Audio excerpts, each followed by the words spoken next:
দাঁড়া দাঁড়া দাঁড়া দাঁড়া দাঁড়া 369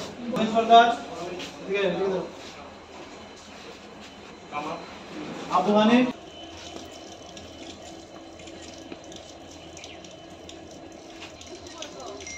এদিকে তাকাও এরাও চিন্তা ছবি পাঠাইব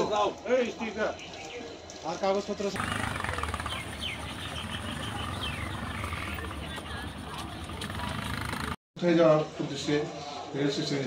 হ্যাঁ আমরা গতকালকে আমরা আগরতলা রেল স্টেশন থেকে 11 জন বাংলাদেশি নাগরিককে আমরা গ্রেপ্তার করেছি। এর মধ্যে একজন মাইনরও আছেন।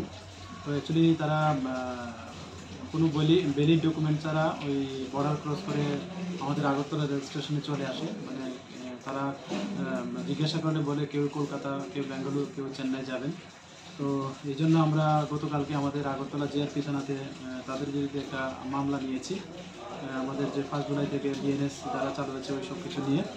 তো কালকে ওদের সঙ্গে প্রিলিমিনারি জিজ্ঞাসা করে আমরা 2 জন ইন্ডিয়ান টাউটকেও অ্যারেস্ট করেছি কোয়েডাবা থেকে মধুপুর থানার আন্ডারে সিপাহীজলা ডিস্ট্রিক্ট মধুপুর থানার সাহায্য নিয়ে।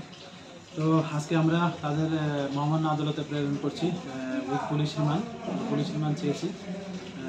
এখন দেখা যাক আরও কি বেরিয়ে আসে। তাদের কাছ থেকে কী পাওয়া গিয়েছে?